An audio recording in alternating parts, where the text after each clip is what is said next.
Hey, what is going on, guys? Hope you're having a fantastic Sunday. Today is episode 89 of the AV Experience. Hard to believe we've done 89 episodes of the podcast. So we're super grateful that you're here spending your Sunday night with us, hanging out. It's just me and Jonathan tonight. Ryan is over in Barcelona, Spain at a big convention. It's kind of like CES. It's called ISE.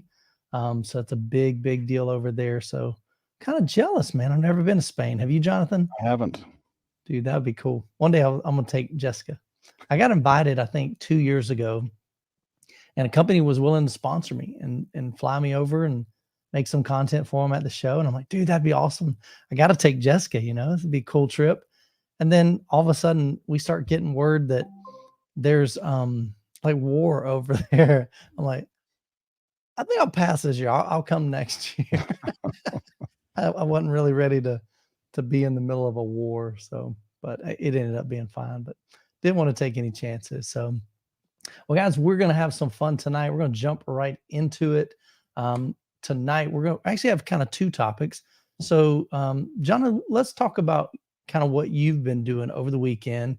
And then I'll throw this out there. Tonight, we're going to be talking about the future of projectors. And I'm going to tie it in with a video that I just posted today. Just some conversation that's been coming up quite a bit. And I've even got another thing that's kind of interesting I'll share in regards to that.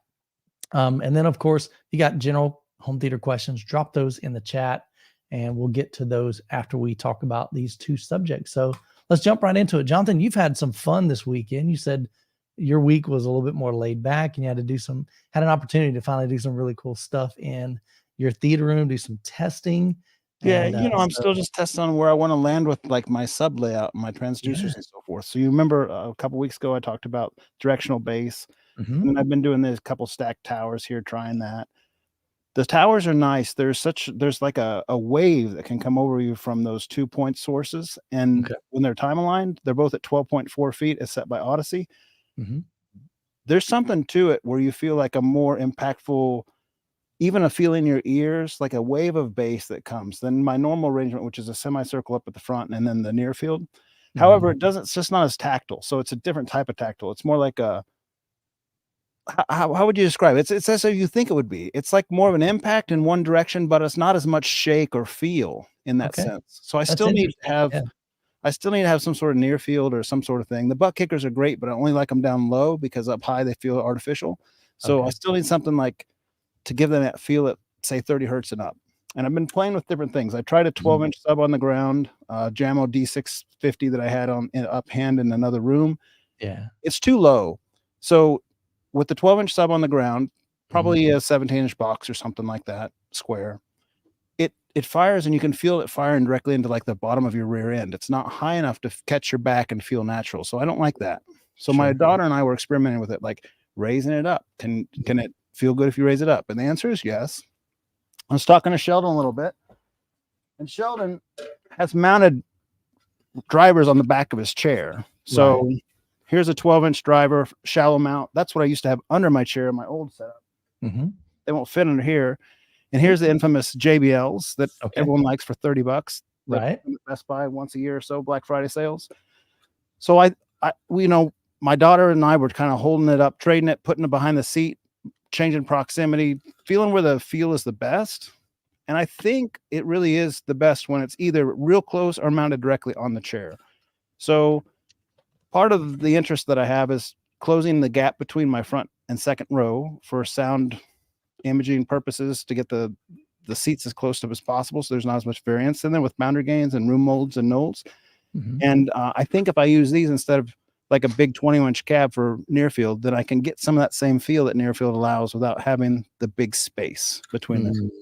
So I've ordered some stuff on Amazon. That's going to be coming in on Tuesday, and I want to play with this a little bit. And I may end up sticking these on the back of my chairs. So kind of interesting. The 12-inch, you remember how we talked about it has to be within the diameter of the driver to your back?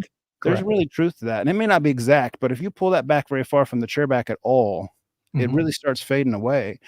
You just want that as close as possible, or even touching, to get that tactile sense. So I don't know. It's been fun playing, dialing in the distances by feel, kind of trying to, get that all aligned with the different various things, the 12-inch JAMO has a different time alignment than the Bear driver. Just tinkering, right? Trying to tinker and see what feels the best out of the box, and then you're going to dial in once you figure that out. So one of the challenges that I'm kind of looking at now, if I want to do these shallow mount for the cosmetic purpose, they have a nice looking back on them. Won't look on the back of the chair. Do you see how the rolled surround sticks out further than the driver?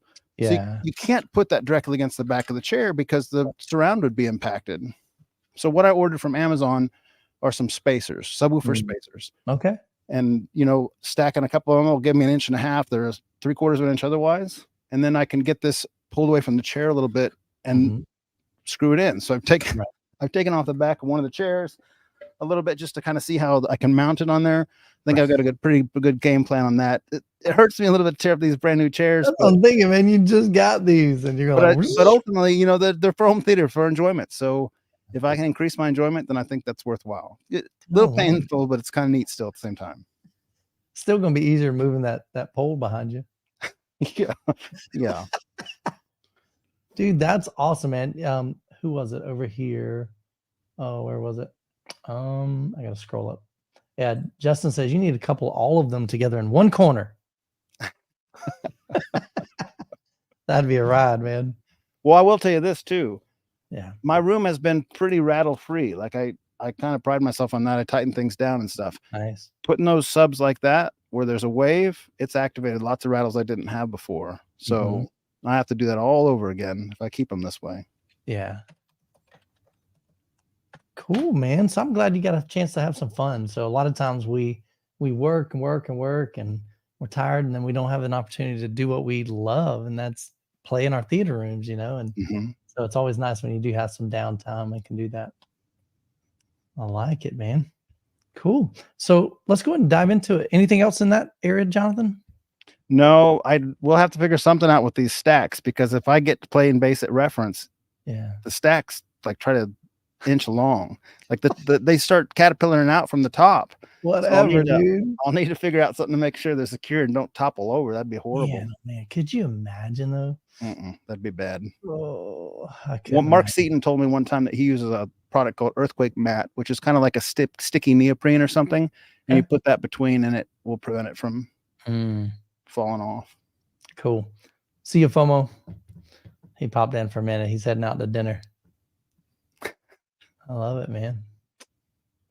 Yeah, dude. I mean, let's take a look at this. I mean, that looks impressive. It's pretty fun standing in front of it. You play something with a real strong bass line standing in front of it, your pants vibrate, your shirt vibrates. It's pretty cool. Yeah. So, but the other seats, not so much? No, I mean, actually it does pretty well on all the seats. And I'll tell you, I have another little bonus. You know how there's a utility room behind that wall? Correct. It is not equal distance behind those two subs. So it kind of helps benefit me in the sense that there's no mode or knoll that's like real uniform across like for a length perspective, because the concrete wall behind that thing is at different distances. Behind the left bank, it's probably about 3 feet behind them, and behind the right bank, it's probably 8 foot behind them. So that helps my frequency response in the room with just 2 locations. Even it's not as good as my normal location. That's why I had my normal location, but it's not awful. It's EQable in this position. Well, you've got an impressive room, man, and I'm excited for the guys that are getting a chance to experience that at M-Wave, man. They are in for a stinking treat. We're all trying to up our game a little bit, I think. It's funny. I see people, they're like, hey, Michael, can you update my page? Because I just bought a new projector. I'm adding this, or I got a new AVR. And it's funny. And that's not what this is about. But I know that people, they're like, it gives me a reason to upgrade, so they want to present their best. I think it's fun. But that's just a cool thing, man. You're going to have, how many seats do you have in yours? 6. So you've got 6 big ones. You'll have 18 people come through your home in a day, and just people that are passionate, people that are probably building home theaters, and they're like, man, I just want to see what a really cool one sounds like and looks like, and get ideas and inspiration. Of course, they see on the podcast, and some of them may just be like, I just want to hang out with Jonathan, man. He's just a cool dude. So they're gonna have fun, man. They are definitely in for a treat. Ace of Base said it's time for him to stack 21s. They won't fit. Those things are within probably like 1.5 inches of the ceiling right now. So I don't have room for 421s. Maybe 321s or 324s. Yeah. Thanks, Double leadership. 50s. Yeah, dual 50. I mean, come on, man. Holy cow. Well, Jonathan, if you will kind of Yeah, I'll keep an eye on them. yeah, keep an eye, because I know it's Let's I talk get about this. It's kind of on topic before we okay, move hit on it. to the Yeah, thing. 100%. The Cart K, every transducer feels a little different, and not only the transducers feel different, but where you mount them feels a little bit different. So yeah, absolutely. Bass checkers like a tactile transducer that throws a piston around like a butt kicker feels very different than a Krausen activator, which actually kind of lifts your chair a little bit. Feels very different than near field, which more feels like acoustic energy, kind of like far field, but much more strong feeling. Yeah. And all the different type transducers, they feel a little different. And very clearly, like, you can't just stick it on a chair anywhere and expect to have the same experience. You got to like tailor that per your type of chair and figure out where it's best. I tried to kind of do that where I was just sticking it where it fit easiest on these new chairs, and it made my like left butt and right thigh, for instance, shake. My left butt cheek and right thigh, it wasn't right. It wasn't uniform through the chair because it was a solid steel construction and it was just vibrating certain elements. So I had to move it all over the chair to try to find a spot that felt uniform. So there's some trial and error with the process of mounting your transducers on there. And that's good to know. I actually had somebody comment today, and they basically said that they're like, because I had stated, I think it was an old video and it was probably on a podcast clip, and we we're talking about transducers, and he said, it frustrates me when he says YouTubers. I don't feel like I'm a YouTuber, just content creator and a home theater, enthusiast. But he basically said, it's frustrating when content creators say that, they're kind of all the same. I mean, they're different levels, but they kind of do the same thing. So that's cool to hear that you have noticed a difference in kind of each different type of actuator. Absolutely. And even within brands, like the smaller butt kicker, I played with LFEs at one point. The biggest ones, the Advance is what I'm using now, and I played with minis at one point. They all are a little different, even within the same family. Interesting. I think, my taste on this, all this stuff, is to make it subtle, to make it like you want to feel it, but you want it to feel like natural and not crazy. I've got that in my butt kickers in place right now. My daughter, when she first came down with these Towers of Power, I was playing some bass, and she's like, "This is really good, Dad. You should turn on the tactile transducers." And I'm like, "They're on." And she's like, "What?" And I said, "All right, let me turn them off and you'll tell." And so I turned them off, and she's like, "Oh my gosh, it just all went away." So that's where I like it, where it's like, this is awesome, but not going to the point where it takes you out of the whole thing. Like, you just want to feel like it's acoustic energy, but not beyond, in my opinion. Yep. And I've always been an advocate for that. And I think it all, excuse me, it all comes back to calibration, because if you don't dial stuff in, if you don't get it calibrated, then it's going to be really, really distracting. That's with bass, that's with tactile transducers. It could be just about anything in our systems. And then briefly, just to kind of like cement that for Cart K, not only do they feel different, but once you start playing with the PEQ or the filters, as far as roll off or boost, high pass filter, low pass filter, the different slopes that you can use, all that changes it too. So for instance, my front row, I use a 37 hertz high pass or low pass filter, so it rolls off everything above 37 hertz. Right. In my rear seats, because playing around and just feeling what I like, it's a different frequency. It's like 46 or 47. I don't remember exactly. I have to look at it again on the rear. So the rears get a little bit more bass because they're on a wooden platform than on the concrete floor, and they handle it a bit better. It doesn't feel as mechanical. So there's a lot of playing with it to really dial it in right. And if you just throw a transducer on a seat and think like, this isn't for me, it doesn't feel natural, you've done it wrong and you're missing the boat. I love it, man. Yeah. Every time I go to your home, man, I'm just incredibly just impressed just at how smooth and how cohesive and just how very well it's put together. And that's music, movies, doesn't matter what kind of content we're listening to. We're just sitting there smiling, grinning ear to ear. And like you said, it pulls you into the movie. There's nothing in your system that I've ever went, that's a little over top for me, and that's the last thing you want. You don't want something to where, I mean, I've shared this before. I'm not a big fan of the hover type of platforms for me personally, because each one that I've done the Hover Easy, I've done, I think, the Boss platform, Hover Boss, different ones, different variations. and they all did the same thing, at least in my brain. Now, maybe if I didn't know what was going on, they didn't tell me anything about the system, because that could be my bias. Like my brain could be telling me, oh, you're sitting on these inner tubes, and that may be pulling me away from the situation. But they always, my brain goes, man, that's coming from down there. It's not coming from here. And so it always pulled me out. So that's the thing. We want to make sure that we get our system to the point to where nothing's distracting us. You don't want your surrounds, every time something happens back there, you're like, oh, that was cool, man. Did you hear that? No, you missed it. Right. You want it to be subtle. You want it to be cohesive. So, but man, I love it. I'm excited. Yeah, here we go. So we all love the hobby. Let's make this community grow. That's exactly what we're trying to do, man. Trying to educate. We're trying to have fun. So we're just trying to encourage each other. And I love the community. I love the community of guys. I've had a chance to meet a lot of you personally, content creators. So it's been very, very, very cool. I love it, man. Got some comments here. They're loving your channel, brother. Awesome. What's going on, Siphonics? Good to see you. So over the past several weeks, it's been longer than that, but it just seems like this topic kind of comes up quite often over the past at least week. And maybe it was from Cedia and some of the announcements there, but it's been pretty apparent that a lot of people are wondering, like, what is the future of projectors? And that's kind of what we're going to dive into tonight. And I made a video last night, uploaded it today, and the title of it, let me go back and see actually what I ended up. So it's called "Say Goodbye to Projectors. Large TVs are finally affordable." And that's not necessarily my opinion, but that's kind of, and I wouldn't even say it's the consensus, but it's some comments that I've seen quite often on my channel in the comment section, but also in various Facebook groups. And so the thought is TVs are now getting bigger and bigger and bigger, and they're getting better, and they're getting cheaper. So projectors, they're going to be gone pretty soon, and that's kind of the thought. And so, man, I got to thinking about that. I'm like, how do I feel about that?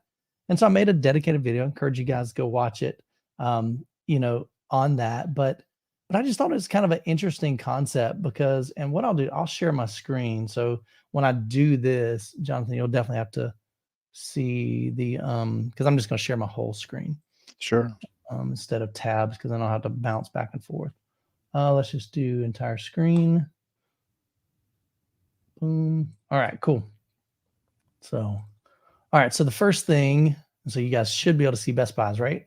Yes. Perfect. So, we've got large TVs. I just searched for 100-inch TV because that's kind of the standard right now that a lot of these brands are hitting. And so a couple of years ago, I guess, no, not a couple of years ago, last year, Hisense came out with a 100-inch.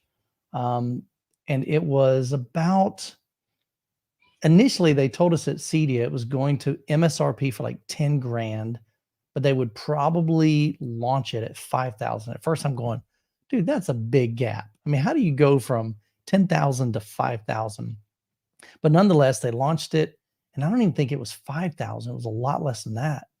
And then literally with 2 months, maybe 3 months, it dropped down to around $3,000. And I was going, holy cow, how did we just get a 100-inch TV for $3,000? And then some of my, I had one of my patrons, he bought one, and he had some coupons and this and that, and it ended up being less than $3,000 for him. So recently, Hisense came out with another one. So this is a U76 series, and I'll pull that up right here. So we're looking at $2,000, less than $2,000, 100-inch. U76 is the series, so it's QLED. Pretty incredible. So prices are coming way, way down. And then TCL, they have one pretty similar. It's 98 inches. And so this is their class S5 series. And so the thought is, what in the world, like, where is this going with projectors? How does that pertain to them? And is it really going to impede on home theaters that are utilizing projectors? Will it be the death of them? And then I even just found out, because I don't keep up with TV news too much, but Hisense even mentioned at CES, they've got their new ULED as well as their X series. And if I scroll down here, they have, I think it's right about, yeah, right here. So it's a 110 inch. So look at some of these specs, man. 110 inch behemoth. It's crafted for those looking for the epitome of home theater or home entertainment, featuring 40,000 back Yeah, exhaust. That's that's awesome. nuts. On its expansive 110 inch screen. 10,000 nits. I mean, look at this. So we're seeing some really crazy. We got 95% of BT 2020. That's phenomenal. You know, so you got great color, massive brightness, massive size, you know, and I could care less about this. 4.2. Is this going to be like $100,000 TV or something though? Because you're talking top of the line type specs here. Yeah, that I don't know. I don't know. I haven't done any research. I didn't watch any YouTube videos to see, you know, what, and let us know in the chat if you have heard anybody mention like roughly what they're thinking that 110 would be. You know, what kind of price point are we talking? 10 grand maybe? I don't know. Is it 20 grand? That I don't know. So let us know in the chat. But I just thought this would be a fun conversation to kind of pick up on and go with. And so where are projectors? I know what my thoughts are, Jonathan. Let me hear your thoughts and then I'll kind of chime in as well. Man, here's the deal. I feel like if you asked me this question 3 years ago, my answer would be different than it is today. Mm-hmm. And I think OLED has changed the game for me. I'm not sure QLED has, but OLED has. Mm. So 3 years ago, I said, no, I'm not trading out my projector. I like the projector. But I've been using OLED as my desktop PC. I'm sitting in front of it right now for a year or so at this point. Holy smokes. It's such a good display. Mm-hmm. If you could get me 110, 120 inch OLED, I think I'm switching. And I think I'm figuring something out. I think I am. And so I think I'm got a 120 inch OLED that was affordable. Affordable is key. Yeah. Yeah. But if you could, you know, it was comparable or whatever, and you could sell what you got, get into that for next to nothing or whatever, you'd do it tomorrow. I think I would. Interesting. I think there's so many benefits to it. And I'm talking about everything from gaming to that black level that's just like dripping. Yeah, I mean, it's just fantastic. Dripping ink black. Yeah. My biggest issue is what are you going to do with your center channel? That's the beef, right? Yeah. And that's one of the main calls to want to keep in the projector screen, because I got an acoustic transparent screen, all the speakers behind that. Awesome. Yeah. I think it's to the point where I'd try to figure it out.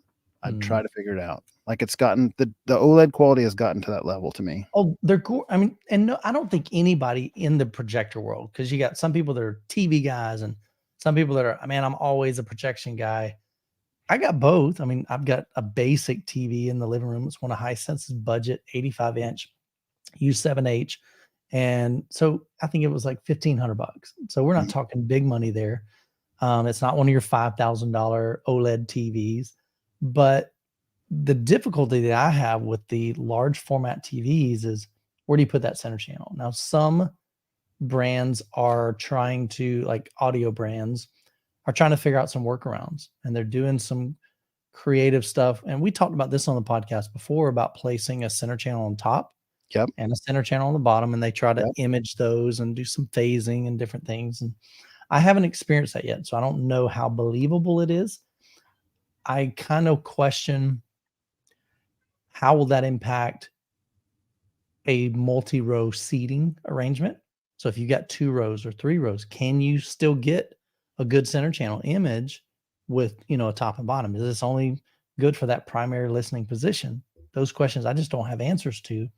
But I think that's going to be one of the biggest things as TVs continue to get bigger and as they continue to get cheaper, and especially with the micro LED. So those are, like 12 by 12 panels, and you can configure that however big you want. Depends on your wallet. And so you can scale that up. You can make it 16 by 9. You can make it 2.35 to 1. So it's pretty flexible, but right now it's super, super expensive. Yeah, micro LED trumps OLED. It should at 30 times the cost.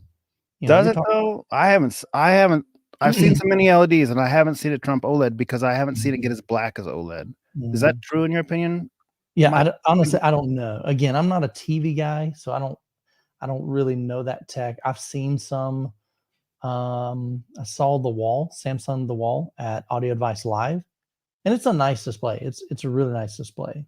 But as far as like how is that going to, how does that compare to an OLED? I don't know.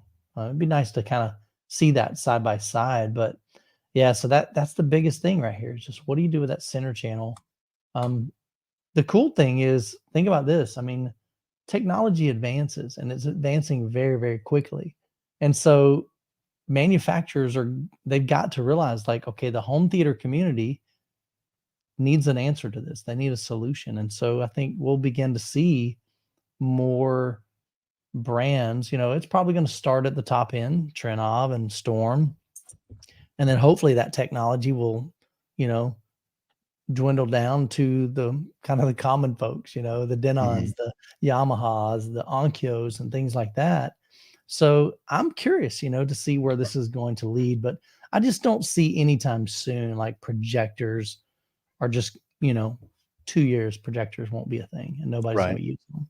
And go ahead. I was just going to say, if you're looking at a 100-inch display, because a lot of these ultra short throw projectors, they're around 100 to 120 inch typically. I think that these new TVs, man, I would go that direction personally.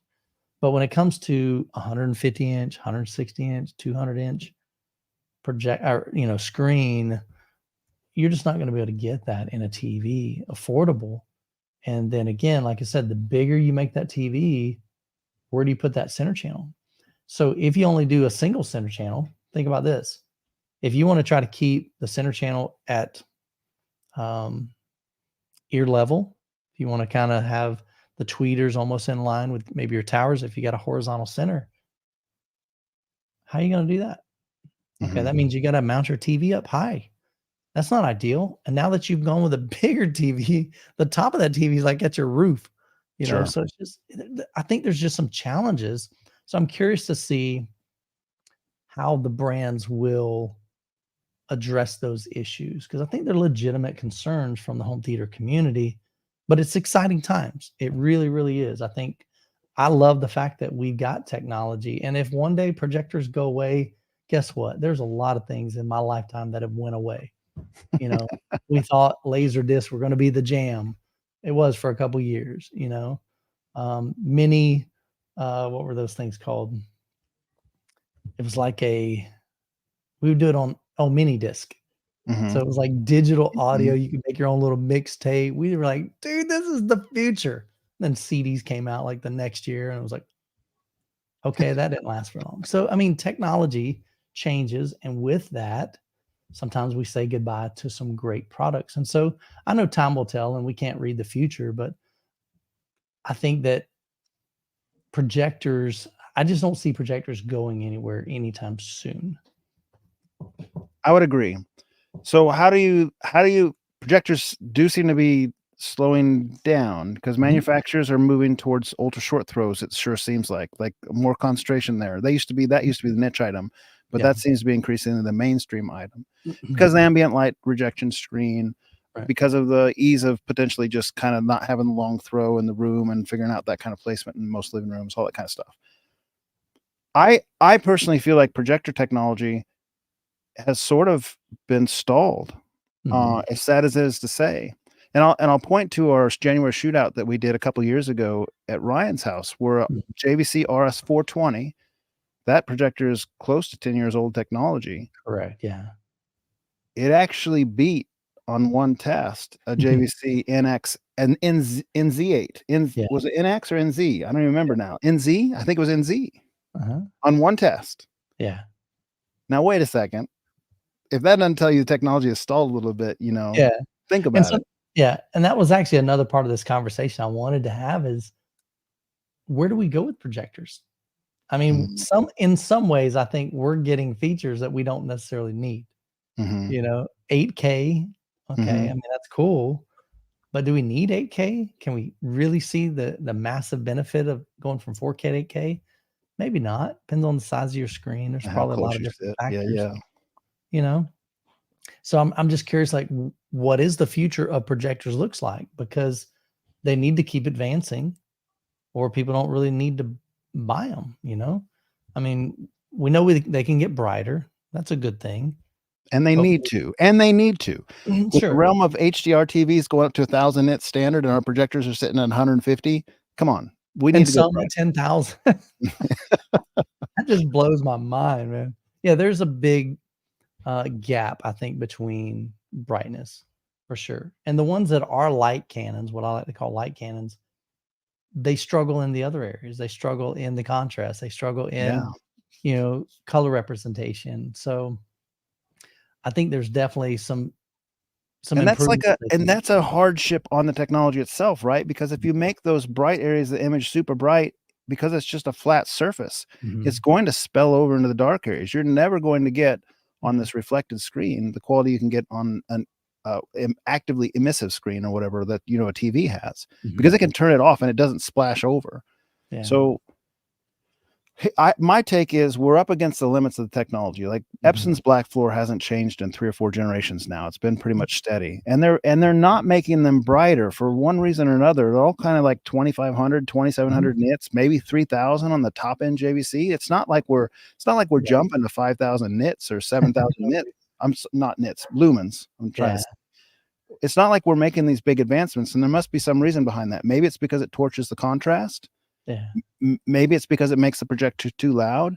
But you would think if it was feasible, if it was reasonably feasible, even one of the smaller players might say, all right, you know, we can't compete with JVC on black floor. We're going to make ours 5,000 lumens. And, you know, people buy it because it's brighter, or 8,000 lumens or something. Yeah. That hasn't happened. Right. So there's something to that. And I don't know where it is. I really haven't played with it in that regard. But there's also, you know, we've talked about this before on the podcast too. If you're at a really dark scene on a projector and it's taking up so much of your wall space, and all of a sudden it comes to a very bright scene, even though it's only a couple hundred lumens, it'll kill you.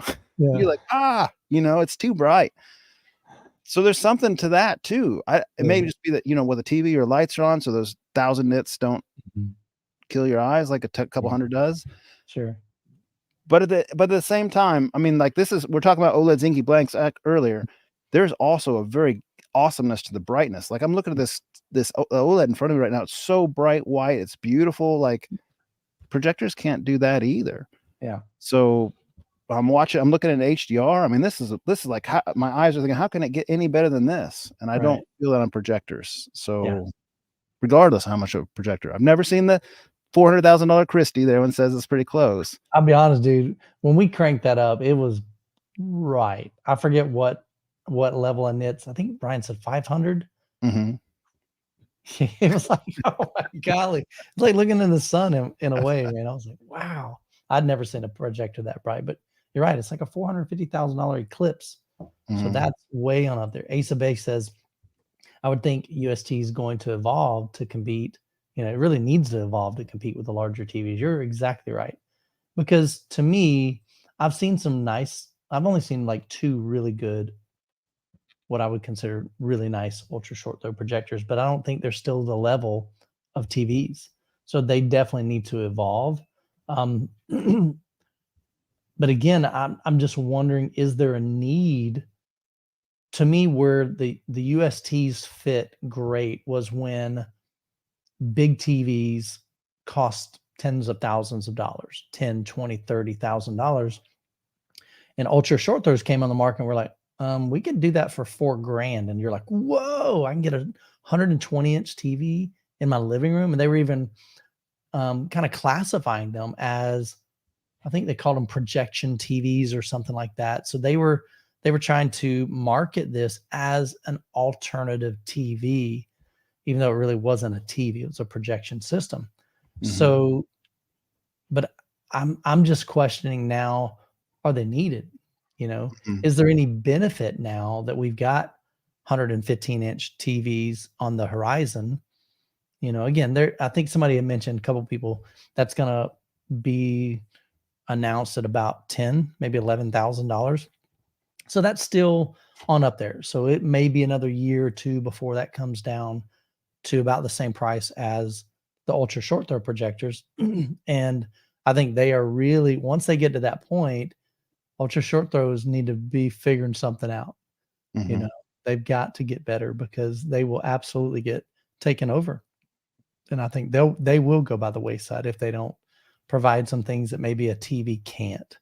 Whether it's price point, lower price point, half the price of a TV, or better features or whatever. But I think standard projectors, they're going to be here at least for quite a while. But I don't know. It's cool to see the technology changing, though, man. So I want to Dude, put this up here because it makes me kind of yeah, chuckle. do it. He says, I don't think projectors are going away if you had dedicated space. Look at Jonathan's background. Would you put a TV in there? I would not. So this is funny because Gary's saying I would not, and I'm saying I would. And here's some real talk of why I would. This is a CinemaScope screen, so it's extra wide, right? Yeah. If I'm in a 16:9 image, this is just a 116. It's not huge. If I'm in a over zoom 235:1, it's equivalent of a 154. So that's big. Yeah. But on my 16:9 content, it doesn't. I'm getting pretty close at 110 inches to my 116 that's up there. I mean, reality, it's not going to be that much different vertically. Yeah. So that's kind of that's putting some. That's a big TV. Yeah. That's what it amounts to. Sure. Yeah. Like I said, I think there's no perfect solution. I think we all need to understand that. There are guys that say, I would take an OLED over a projection any day. I'm the exact opposite. I would not trade an OLED for my projector. At least the OLEDs we got now. A 77-inch OLED does not impress me when I have a 150-inch in my. You cannot get that immersiveness. Now, if you want to sit 3 feet from it, sure, go ahead. But that's not very exciting. Another thing that I've seen a lot of people mention is the difference between the light source. So with a projection, we have a reflected light versus a TV is an emitted light. And would you say that there's a pretty significant difference in what that feels like and looks like when you're watching content? I think that's fair. I think that's fair. And I can't say that someone's preference doesn't differ. I mean, I like a projected image. It's probably a little softer. It's probably a little bit more like traditional in our mind. Like this is what the movies look like or whatnot. Yeah. At the same time, one of our locals in Kansas City bought a 97-inch OLED. So you said, the 87 too small. 97 still probably too small for me to switch. Correct. But I'm starting to see like, all right, we're getting there. We're Like getting close. Yeah. This is gorgeous. It was perfect uniformity. You're sitting there in that front row. It's really he's got his rows in tight. Like, all right, I can see this. I can imagine this working out. So yeah, I mean, I don't fault anyone for saying they would stick with projectors, and I agree with you. They're not going anywhere. There's people that are diehard. I'm not losing my center channel behind the screen. Like, there will be a market for it for a long time to come. Sure. Even if it goes to specialty, there will be a market. But man, if these TVs keep dropping, yeah. So this is a good point too. Ross says, most of them don't have BT 2020, and I'm assuming he's talking about the projectors, right? Yeah, a lot of projectors don't have BT 2020. That's true, but I'm not sure like all the TVs do either. I mean, you just saw that one was 95%. That's a top of the line future thing coming out. Sure. And then the argument could be made that of all the things that we're worried about with upgrades in technology, the color count might not be top of that list in reality. Color's pretty good. Yeah. Rec 709 is pretty good. Yeah. Erosion, he says projector prices just need to come down for them to compete with the new big TVs. And I think that's what's exciting to me as a consumer is that I think it's going to challenge the projectors, these manufacturers to figure out ways to, and hopefully that doesn't mean they're going to cut corners to reduce cost, but hopefully they can find cheaper technology ways to bring the cost of them. Because I mean, think about it. A top end projector, and I'm not talking about your Christie's or your Barco's, but like your normal consumer level. I mean, you're talking $25,000 for an NZ9, MSRP. That's a lot of money. It is. And so if you can get a TV that's pretty huge, and like in Jonathan's case, it might not be too much smaller, Mm-hmm. you know. Jonathan's like, hey, Hisense, hook a brother up. He's gonna be reaching out to him like, I want to check that out, man. So, Well, you also have the whole thing with the lights, right? You have a bunch of people over here watching Super Bowl together in a projector room. I'm always trying to like sneak over the light switch and turn it off so I got a better picture, and everyone else is going over there sneaking it up so they can see where the food is, you know? So it's like that's gone. You get a big TV in there, you have the lights on full and watch the game. So I guess that is one of the benefits of like the USTs, because they have the ambient light rejection screen, and it does look better, but it still is going to be slightly washed out with the lights on, you know. And Absolutely. TVs really don't have that because they're emitted, they're not reflected. So, and then you and I are both little gamers. We had a bunch of family over the holiday, and we were trying to play some 8-player games. And you know, people kept saying, "Turn the lights on so I can see my controller." It was like, no, now the projector image looks washed out, you know? So there's another use case. Yeah, for sure. Let's see, Croson, he says the latest tech at CES had a projector with up to 2000 nit, not lumens, by reusing the light elsewhere versus just absorbing it. Interesting. Now, what that price? Well, you know, I'm not sure what that's going to be down the road. Yeah, see, I don't see this. I don't even see how that would be possible. You know, I don't either. To be able to make an LED TV or an OLED TV or a QLED TV transparent. You know, Now, if they make it thin enough, like future technology, 50 years down the road, if they make it thin enough, your sound could just blast right through it. And if it attenuates like 15,000 hertz and above, who cares? You're not even going to hear that if you're over 30 years old. So, but it would have to be porous though. It's like, what does a porous TV look like? So it depends on how thin the technology can get, right? If you put a layer of saran wrap over your speakers, you can still hear it. If I put a heavy duty trash bag over, I can still hear it. It attenuates frequencies that are very high, and the thicker the material, the lower the attenuation occurs on the frequency range, the hertz. But I don't know, you know, what's the future hold 50 years down the road? It could be thin enough that you could just blast through it potentially. Yeah. Man, dude, you guys are blowing up the comments, man. I'm trying to read through these as much. I wish we had a way to do a poll. It'd be fun to see what the audience says, like if they would consider going. I see comments like, hey, if it goes to 120 inch, I'm in. And that's where my head's at, man. Okay, so let's ask you guys in the chat, let us know what size, if you've got a projector, or if your ultimate goal is to one day have a projector, what size and affordability, like we don't worry about the price, but if it was affordable, at what point would you be like, okay, I'm down. I'd go with a TV. So I'm just curious. So 115, he says, I'm down. 120 inch TV, I'm in. So interesting. So 115, 140, Pyro says, is if you can get a 140 inch, I'd make the switch. So that's interesting. So a lot of you guys are saying already, hey, I'm willing to switch if it can become affordable. And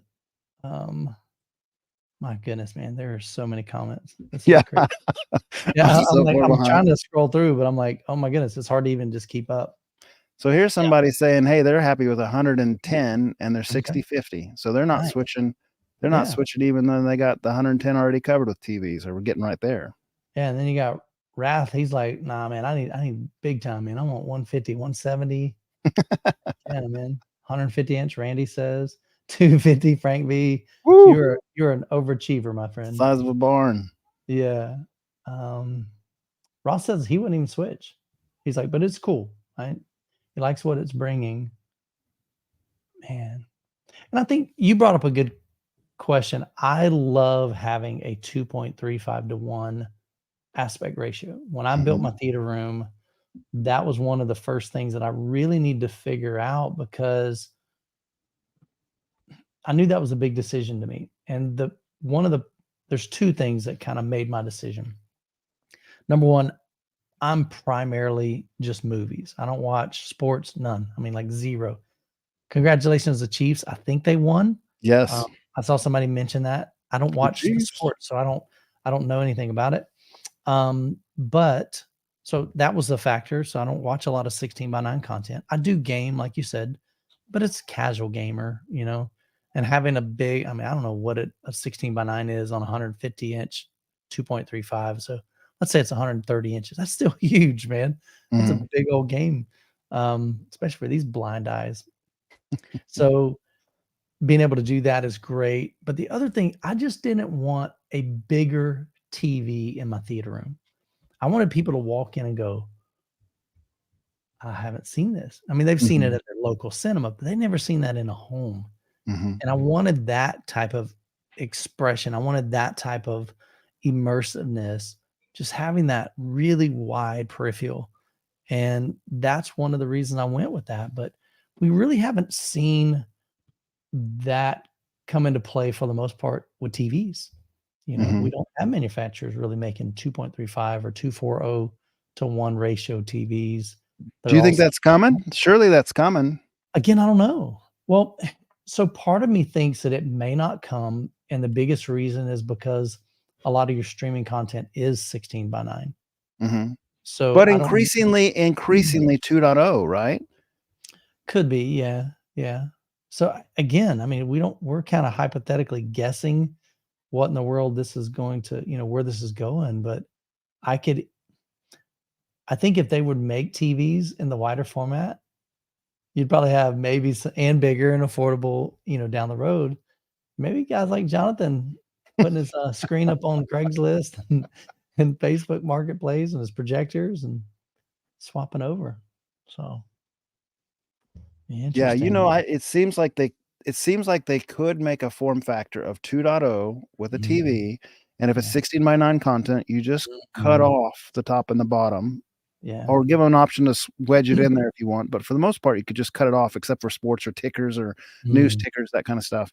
Sure. But for most cinema content, I think you could literally just drop the top and the bottom and probably not lose that much content, and then make your 2.0 stuff fit right in there. Paul makes a great point. He's like, well, OLED, you really don't even need masking because it's turned off. Right. You don't see gray bars. It's gone.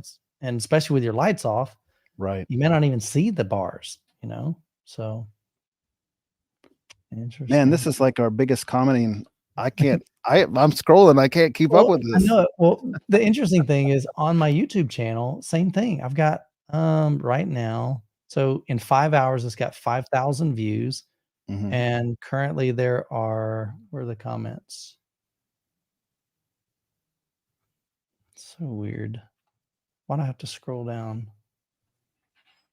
That's weird. It's like, where are the comments? Oh, maybe it's because my browser's small. They hide them. There it is. That's what happened. There's 186 comments in 5 hours. So it's definitely like I said, man, I've just been seeing it. Oh, I know what I wanted to share. So I get a text from Cleveland Johnson, also known as the Villa Man. This was right before the show. He's like, hey, Youthman, what's up, buddy? I was like, good to see you, Cleveland. How you been? He said he pulled up his YouTube, not channel, but just his YouTube account or whatever. And he said, your video popped up on my feed. Well, guess what? I just dropped one almost identical to what you're talking about. And so I went and watched his video. He said he was going to watch mine. I thought that was pretty funny. Just the timeliness of it. Like, what's the likelihood of two content creators? And it's not like this just happened. I mean, but it just seems like this is the conversation that people are having right now. And then Giles, he posted on Facebook something very similar too. It wasn't a video, but I was like, man, this is interesting. So it was pretty wild though, just to see him make a video. And he talked a lot about the ultra short throw projectors and his thoughts on those as well. So yeah, look here, man. Getty says he's enjoying 100-inch Hisense TV. No need of a short throw or like an ultra short throw projector. Yeah, Paul brings up a good point. And I saw other couple people mention this in here too. Mm-hmm. When you get a TV that big, it's asking for some problems between delivery or bending it wrong or transporting it home. I mean, it's almost like asking for problems. And you get a dead pixel in there, or something springs up, the manufacturer has to pay extra to bring it back. I don't know how Hisense or TLC or TCL are going to Like how do you market a TV like that for $2,000, giving retail Best Buy their 40% or whatever, and then still have money in there for like RMAs, returns, failures? It's And pretty it may wild. not be. This may be a lost leader for them. I really thought about that. I'm like, man, how can they be making money on this? It could be a lost leader. It could be just getting people interested in the Hisense brand, Mhm. you know, They because don't yeah, they don't it almost compete has with to be. Sony. They don't compete with LG, but they're trying. And I think Mhm. they're definitely getting close. So I don't think it'll be long before they could be really contenders in that space. What were you gonna say, Jonathan?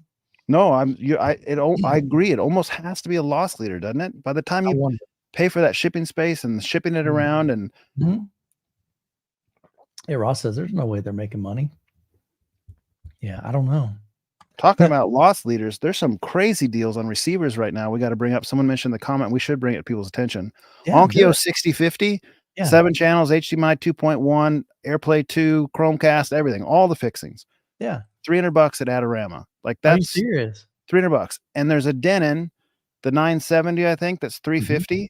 Okay. And another thing, Denon.com has 30% off everything with a certain coupon code, and I can pull that coupon code up. One of the guys found that on Discord, and it Nice. works with. I think it might be a mistake, to be quite honest with you, because it only advertises 16%, 16 things that are on sale, 30% off for the big game day, but the coupon code works for everything, including like if you got an 8500 and you want to upgrade the HDMI board, the HDMI board's on sale. You want to buy A1H, their top of the line flagship receiver, Sure. 30% off on Denon.com. Crazy. That's awesome. Let's put the discount code on there and see if we can Yeah, do it, man. help people out with that. Yeah, I love it. I love saving people money. Every Onkyo I ever saw had doubled as a Foreman grill. They were hot. I had one. It was very, very hot. I'm getting close to having that code. Someone might have already put it in the chat. If they beat me to it, we Y'all can know just the read code. it Let off. us know. Jonathan's gonna look it up. All right, the that's code is 7F77XSQ7. N as in Nancy, S as in Sam. So Copy and paste that, man. Drop it in the XSQ7NS. chat. Sure. That'll be easier because they'll get the F and the S's and the. I'll put it in private chat and you'll have to stick it on the main chat. Oh, you can do it in the main chat. I cannot. Unless I'm logged into YouTube and I can't do that. My brain doesn't. Oh, okay. That's why. Okay, that makes sense. I can't do it from StreamYard. I got you. I see what you're saying. Gotta figure out how to get you access to that. All right, let's drop that in there. All right, so this is the coupon to Denon's website. Yeah, it's just like when you go to check out, it says you have a coupon code. Use that one. 30% off Denon coupon. All right, let's drop that in the chat for you guys. Now, still trying to catch up with these chats here. It's useless, man. We just got to go with it. Oh, interesting. Now, what's up with this? Mike Stevens says, I like your name, man. Denon announced going out of business. Mike saying we're killing them. You got me, dude. You got me. I was just reading as I was. That's hilarious. I love it. You know, it's interesting though. Sometimes we will share stuff like that, and it's like out of stock. Dang, I mentioned it. You know, it's like shut it down. Shut it all down. I'm trying to wipe them out. Website goes dark. Yeah, it's wild. And we're a relatively small channel. It's not like we've got massive, millions of subscribers. So, yeah, well, I mean, if you're talking something like the $7,000 A1H, you get 30% off. That's several $1,000s saved. That's a big deal. Now, does that work with Marantz or just Denon? I tried it at Marantz just out of curiosity, and I didn't even see a coupon code thing at Marantz. They're probably kind of tightwads. They want all of it.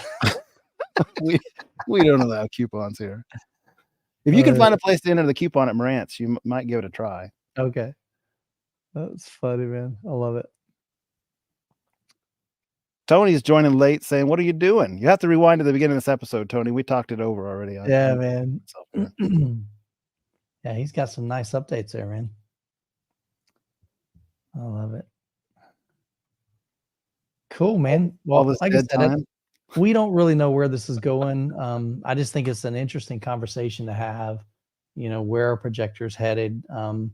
And I found out, I did a poll about, I guess it was about a year ago now, on my channel, and I just asked how many of you have a projector, how many of you have like a TV, and it was 2/3. 2/3 did not have like a dedicated theater room. So most of you guys are rocking some type of setup. I know Paul Croson in the chat, he's got an awesome setup, and it's in his living room, dude. He's got a full-blown projector, projection screen. It was cool because he actually won that screen at M-Wave that was the very first year. That's right. That was hilarious, man. But he's got a cool setup in a living room, but most people don't have that. I like it. All right, well, let's jump to your questions, man. So first and foremost, Stop the FOMO. I know he popped in real quick. Always appreciate his love and support, man. FOMO is just a great dude. I love hanging out with Q. He's just a super kind guy. He's hilarious. And we always have fun at M-Wave. So he's coming back, him and Brian this year. They're going to be heading up our TV comparison room. So we're excited to have him. So I appreciate his love and support. And the super chat, he says, replace your projectors with 110-inch TVs now. Here's the big money for the cause. I appreciate it, man. We'll throw that in the piggy bank for the upgrade. So another one over here. Daywalker, appreciate the $5 super sticker. Appreciate your support. What's a super sticker? I don't even know what that is. It's just another way of just saying thanks. I don't know the difference between that and a chat, but it's just one of Does George Lucas get some money from that super sticker? Harrison Ford for the Millennium Falcon. I love it. All right, Pyro says, oh, the future of projectors. I think all the money is getting spent on laser TVs, aka USTs, or in large TVs for sure. Ace of Base 120 TV will be pretty hard to wall mount. So yeah, for the average person, even, I mean, the 85-inch that I installed in my living room, I could not imagine trying to mount that by myself. I mean, you really have to have two people for, you know, I would say probably the biggest you're going to be able to mount maybe by yourself is in the 70s, you know, but even then that's going to, I mean, just get, it's not hard, man. Get your wife, get your son, daughter, get a neighbor. I mean, I don't know, find somebody. Don't do it. One thing I liked about Hisense, they actually put handles on it on the back. That's smart. So that was really cool. So you can grab those, and some of them I've watched Brandon and on his channel be the installer, and some of the TVs that he's reviewed, because he reviews a bunch of them, some of them have like removable handles, so you install them to mount it, and then I guess you uninstall them if you don't want it on there. So I did see, let me throw this up here real quick before I forget it. Is SVS coming to M-Wave? We don't know yet. So last year they came, they were paired up with Nebraska Furniture Mart. So that was kind of like the brand behind it. And Nick and Larry came from SVS, but they were partnered with Nebraska Furniture Mart because they're big dealers for SVS. And so I have talked to them. I talked to Nick. He would love to bring the new series at M-Wave, but I'm just waiting to hear back from Nebraska Furniture Mart. She's basically got to get in touch with a couple of brands because they're wanting to do more than one brand this year. They were, you know, Ryan's a dealer. They're a dealer. So at first they were like, what does that look like? You know, is there going to be friction? And it was so cool. Emily came up to me the last day, and she wasn't able to be there the whole time, but she said, Michael, like all of my employees that have been here have just raved over the event. Like, we're definitely glad we came this year. And so that was super encouraging. You know, it's not about competition. It's about, let's create an event that enthusiasts can come together to have fun. It's not your, I was watching Scott's podcast. He went, and Stephen Scrappy Doo was talking about M-Wave, and they were sharing how it's not your stuffy kind of audio trade show. Yeah, it's like, it's just a bunch of dudes and ladies that love this and love home theater. And we're coming together and we're just going to have some fun. And we're going to do some cool things you're not going to get anywhere else. So if you guys aren't booked, if you're not, you know, you haven't made plans, come on, man, get off your butt. I promise you, you will not regret coming and hanging out with us. June 21st to 23rd. We're just trying to create something truly unique in the space. There's no home theater event out there. Everything's all 2-channel. We're doing side-by-side comparisons, projectors, speakers, subwoofers. We did cables last year. Just having some really, really cool stuff. So we want you to be a part of it. You can get all the details on the website, Midwest AV Experience, but we'd love to have you guys come out and join us. It's going to be super, super fun. Let's see what else we got here. Why exactly would big TVs not be a good solution in a dark, dedicated theater room? I know the center speaker is one of the problems, but are there any other reasons why you would choose a projector? Good question. So again, the big TVs now are 110 inch. So to me, that's not big enough for a dedicated theater room. To me, that would be a massive downgrade for me to go from 150 inch diagonal scope screen to a 110 inch diagonal, TV. That would be my biggest objection. Maybe heat, depends on your room. You may get a lot more heat coming from the TV than you would. Well, the projector is going to generate heat less, like in my case, it's outside the room. So that could be, I don't know. I think we kind of mentioned that earlier. Once these things get really big, then we got to just, other than the center channel, I don't know.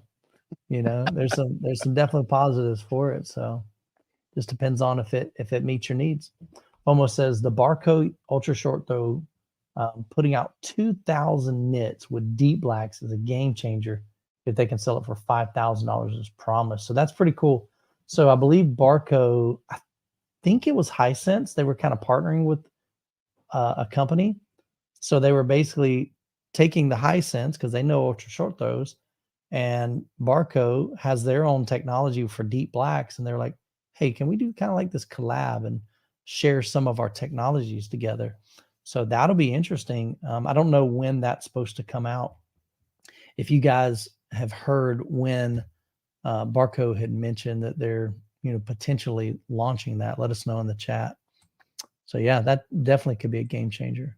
Michael says, should bass speaker setup be low pass filter for the LFE at 120 hertz, speakers set to small, and start at 80 hertz, and adjust to turn crossover all the way up on the back of the sub? So he's got the same thing kind of there twice, but yes, all his information is accurate. Mm-hmm. Your receiver LFE should be set at 120 hertz, and if you make that any less on the receiver, you're actually just losing the bass because it won't get rerouted to your speakers. So you want that at 120. Speakers set to small is a preference thing. Most people say yes. Some people like to redirect and have large plus LFE. That's just preference thing. Start at 80 hertz. That's a typical crossover. If you do small speakers, that's fine. That's THX recommended. It's a good place to start. It's not concrete. You can just measure it and see if it's good or not. Like in my room, bump it to 90 helps. Adjust and turn the crossover all the way up on the back of the subs. Yes, because you don't want to have two crossovers. You don't want your AVR to have one crossover and your subwoofer to have another. So you got it all right, Michael. Carson said he really wants the SVS to bring those new speakers. I think Jonathan's curious to hear them. He's like, yeah, I don't expect them to sound bad. I just think there's some voodoo marketing along with them, but we'll see. Yeah. We talked about that a little bit in the last podcast with Aaron. Pretty fun. If you missed that one, go back and check that out. That's one of my favorite podcasts we've done, actually. It was such a good one. We had a good time, for sure. All right, let's go back here. Schmuck says the projector calculators online suggest that I don't have enough depth in my room for a JVC NP5 to project a 120-inch image. Is there a way to get around this? It's only by a few inches. So every projector has a certain distance, like a minimum distance that it needs to be to reach a certain size image. And so he's probably gone on projectorcentral.com. They have a calculator there. Audio Advice has a calculator that you can plug in the projector model, and it'll tell you, okay, if you want to do a 120-inch screen, you need to be 12 foot, throw distance. So Jonathan, is there any way around that? Yes. The lens, and is there? Sheldon has the same problem. On the JVCs, they can either use a standard panel or they can use a 16 by 10 panel. There's like an option in there. And if you turn it on to use the 16 by 10 panel, it gives you that little bit of extra width, which is probably enough to cover that couple inches. I had to use that on mine. Mine is 16 foot. So we mounted it outside the room. Mm-hmm. I've got it backed up all the way to the wall in the closet, basically. Mm-hmm. And I fired it up and I went, oh, you got to be kidding me. And I mean, we're talking like, I don't know, it's a 1/4 of an inch, maybe 1/2 inch around the edge. And I'm like, Mm-hmm. that's going to drive me nuts. And then I talked to Nick, and the setting in there, you have to change it from, oh Someone man, in the chat will remember the name of it. All I remember, it's called native. Mm-hmm. Oh man, no, I'm sorry. You change it from native to zoom. And so my brain, I'm like, well, I don't want to zoom. I want to use the native panel. But Nick was telling me when you use the whatever it is, you end up utilizing the entire sensor. And so it somehow Yeah, scales. there's some Ross says native. hypotheticals there that are probably more bothersome than the actual real world attributes. So native 4K is 3840 by 2160 at a true 16:9 panel, and Yeah. JVC uses a 16:10 panel. So if you compress, not even the right word, it'd be the other way. You would actually be over zooming, like the 3840 by 2160 content that comes like on a Blu-ray. You'd be over zooming to that, to the 4,000 some pixels that is the JVC panel. Theoretically, like if you were looking at 1-to-1 pixel patterns, it shouldn't look as good. But Okay. I tested that with my own projector just to see if there was, for my NZ7. I don't think in real world content you can even tell the difference, like especially at seating distance. Like if you're not up there pixel peeping against the screen, it's really immaterial. And people like to do that not only to get you a little bit extra throw distance, but it also gives you a little bit extra brightness because now you've got more pixels on the screen filling up the same amount of content. Yeah. Yeah. Drop Zone says a Panamorph actually makes a short throw anamorphic lens for JVC. Now that's probably going to be expensive. So I would try the free version in the JVC first. Yeah, Ross says you can't see it on like normal content. I agree. Just saw I actually expected to see a difference because think about running like an LCD panel, a monitor at non-native resolution, how it always gets a little fuzzy. That's what I was expecting to see, but it's just not like that. It's on real world content, you can't really tell the difference sitting from your seats. Sure. Mitsu Kid says, appreciate the $5 super chat. He says, remember when your projector needs repair, you can actually get a loaner. That's interesting. He says, my Sony 75-inch took, is he saying you can't? I think he's saying that you can't get a loaner. And he's saying his Sony took 2 weeks through Magnolia when the picture would freeze. So I'm assuming what you mean is, if you have a projector, you're not going to get a loaner, but if you got a TV, sometimes, something like Magnolia will lend you a TV while it's being repaired. So that's interesting. I didn't know Best Buy did anything like that. I've never heard of that. Maybe you just got to ask. Yeah. Hope appreciate the $5 super chat. Opinion needed. Would you purchase the SVS clearance deal or would you hold out for the new lineup? Great question. Man, that's hard to say. We don't know how they sound. We don't know. They're definitely a different look, a different style. I like the new style. I think it looks pretty cool. Jonathan has some reservations on diamond encrusted tweeters. Diamond encrusted tweeters. So I don't know. Deals. What about the 50 hertz, the 50,000 hertz, man? If he doesn't go with the new model, he won't get the 50,000 hertz. Oh, Jonathan need loves that. the pot. Well, I love it. Yeah. The great thing is, I mean, dude, the deals are out there. And if you don't have to have the latest, greatest, you can get a great deal. And then down the road, when those come down in price, and if you decide, hey, and maybe you hear them at M-Wave and you're like, man, I really do need to get them. So I don't know. SVS has that little buyback program, don't they? Or maybe they're not eligible if they're trying to clear out their extra stock. Yeah, I'm not sure on their clearance. You may have to contact them on that. If you buy a clearance item, could you upgrade within a year? That'd be cool if you could, though, because then you could buy them, save the money, go to M-Wave, hear them, and then if you want to buy them, then you can do the upgrade. Who knows? I would say, man, SVS has had a good reputation for a lot of years. They performed well in the blind test at M-Wave. Like, they're still a good speaker. If it's not the newest model, it doesn't discount them from being they're still a good speaker. So sure. I don't know what the discount is. I haven't even looked into it. Do you know what the discount is? How much they're offering off? Yeah, I did a video on it. I kind of think it's 30% off. That's pretty big. Yeah. Get I your wish, Denon for 30% off. Get your SVS for 30% off. yeah. Fire sale. Marvin, I wish. Any hints about a JVC next gen projector tech? Here's the thing, man. Still a year Every away. company, what's that? It's still a year away before anyone Yeah, knows that. everybody is real tight-lipped on stuff, and typically JVC, we've seen them about what, every 3 to 4 years, and 3. we're getting close to that because we had the new JVCs, the NZ7, NZ8, NZ9 at M-Wave 2022. So 2022, 2023, 2024. Okay, so it could technically either be, yeah, we're probably looking at 25, I would think. Mhm. So, I suspect we'll hear the announcement, whether they'll come out or not by the end of the year. I think we okay, should know what's happening by December timeframe, November timeframe of this year. that makes sense. So by the end of the year, we may hear something, but maybe not get it till 2025. Yeah. Is Yeah, it Texas Instrument that makes the chips? Are you talking about JVC? I'm not sure. That's not Texas Instruments. I don't think makes JVC chips. That'd be DLP that you're talking about potentially. Let's see. Does Youthman have transducers in his room? No. I actually reached out to Butt Kicker a while back. And the short version was I would have had to move my seats forward because I guess they wouldn't be able to fit underneath my seats. And so we'd put them behind it. And I'm like, man, I'm not moving these things 6 inches closer. I'm already 9 foot from 150-inch diagonal. So I didn't add any. And here's another interesting thing.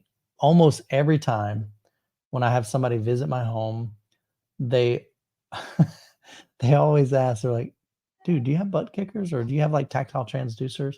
And I love that. And actually Ross is in the chat and he was there when they kind of asked that. And I was like, no, these are just coming from the JTR RS2s. And the interesting thing is my room is on a concrete floor. Mm-hmm. So that's a lot harder to do, unless like if you have some people have a 2-story home and that second story is on a wood floor.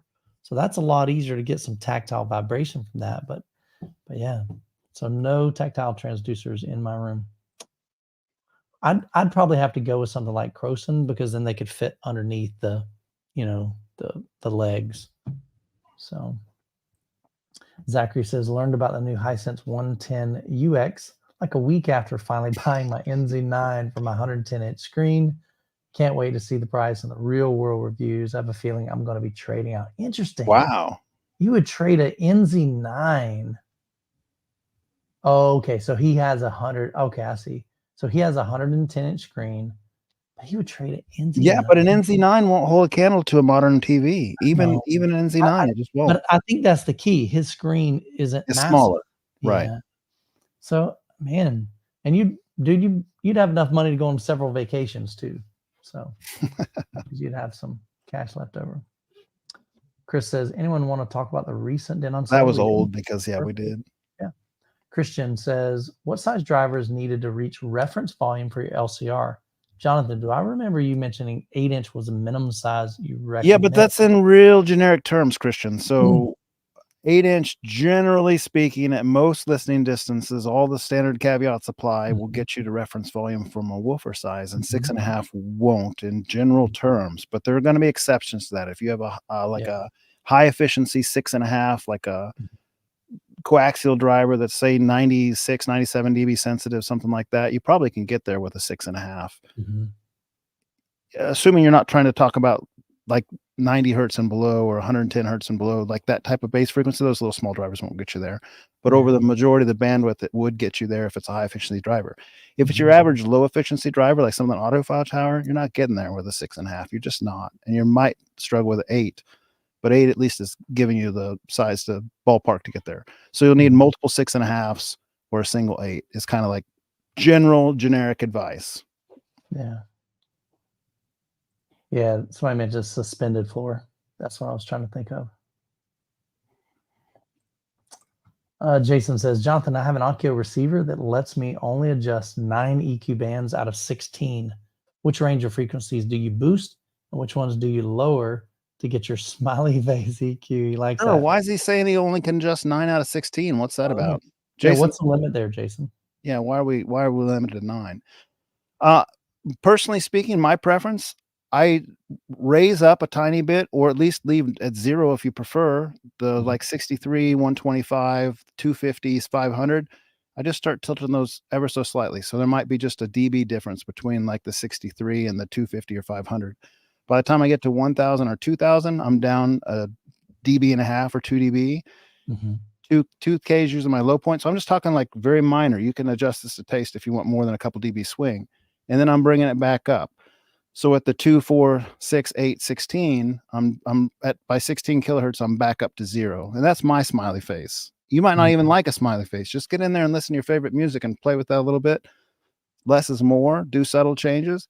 You can really crank on it to hear what it does. Like, Mhm. all right, I want to know what 4 kilohertz sounds like. So you might have to listen to multiple pieces of music to even hear something with 4 kilohertz. You know, it might not be on every song, but crank it up to +6 and crank it down to -6 and hear what that band does, and then kind of figure out where you like it.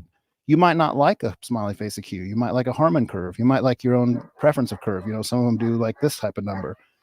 Just play with it, see what you like on your music, and then, you know, apply it to all speakers equally and see what you think. That's my Mhm. advice. I'm reading through some of the, trying to catch up from all these comments, man. There are a lot. Getty says, "What do y'all think about Apple Vision Pro?" We talked about that. Man, it's been a long time ago when they first announced it. I think it's cool. It's expensive, stupid expensive. I won't be buying one. The biggest thing is because I even made a kind of an interesting conversation about, will Apple Vision Pro replace projectors? Because you can have a big screen, immersive experience. The problem is you're gonna get crappy sound because you just got these Mhm. two little earbuds or whatever, however they're projecting the sound. So you're gonna miss out on that. You have no tactile feel. It's not like you can hook up a subwoofer to it. And then on top of that, it's kind of a lonely experience. I think somebody in the chat mentioned that too. It's like it's kind of meant for you to experience, So I don't know. I'm not a huge fan. I think it's cool technology. Um, but like I said, it's just pretty expensive. So I agree with what you said but I'll counter you on one point out of your several. mhm. Yeah. The Apple AirPod 2 Mhm. Pro that I have has Atmos capability of some sort. I mean, it's obviously just 2 speakers, but Sure. it has Right. some sort of Yeah. algorithm it does. Mhm. It's not as convincing as a full room of Yeah. speakers, but Right. it's not as bad as you would think. Like Yeah. you can hear sound move around your head. Like if I listen to some of the same Atmos music that I'm familiar with in here, Mhm. it's really nice, like surprisingly nice for a set of Right. earbuds. Yeah. So given the limits on the technology, Mhm. if the immersion's really good on the video aspect Right. and the sound is better than you expect, like Mhm. enjoyable, Mhm. it could be a really neat experience, but all the other caveats apply. It's a kind of a private situation. Like Yeah. it seems a little weird to have a brick on your head and a movie theater situation with your family, especially like, uh, little caveats, but neat technology. I'm looking forward to trying it. Yeah, the technology is cool. There's no doubt. I think it'd be fun, but again, I just don't see the application for me personally. Hmm. Here it is, Paul. I had actually started. Paul said Apple Vision will be great for lonely people, not very social though. Plus, you have to wear the thing for hours. So definitely some challenge. And again, this is just another example. There's no perfect solution. You know, you have to find out what solution works best for you in all aspects of life. Nicholas says, is Youthman's RS2 6,000 watt? No, they're the standard 4,000 watt. I have way more wattage than I need in my room. So I need to tame my rattles before I add more wattage. Bernard says, any recommendation for a 4-channel amplifier for my surrounds? Currently have a XP. What is that? Talking about like an Emotiva XP? XP, aren't they XPA? Yeah. But I mean, yeah, so I'm assuming maybe that's what he's talking about. I'm not sure. So you're looking for a 4-channel amplifier for surrounds. So that's a lot of times that's difficult. A lot of brands will make a 3, a 5. OSD does make a I was just 4. gonna say Nero has one, right? I think I saw one pull up on used on AVS form in my feed. OSD 4-channel amp. I know they made like a 3, a 4, a 5, a 6, a 7, and 8. Yeah, here's a OS. Well, that's a little bit different. That's like a 4-zone. Oh wait, no, I'm sorry. I'm thinking of Emotiva. My bad. Emotiva, the basics. That's what it was. Emotiva basics 4-channel. That's what I'm thinking of.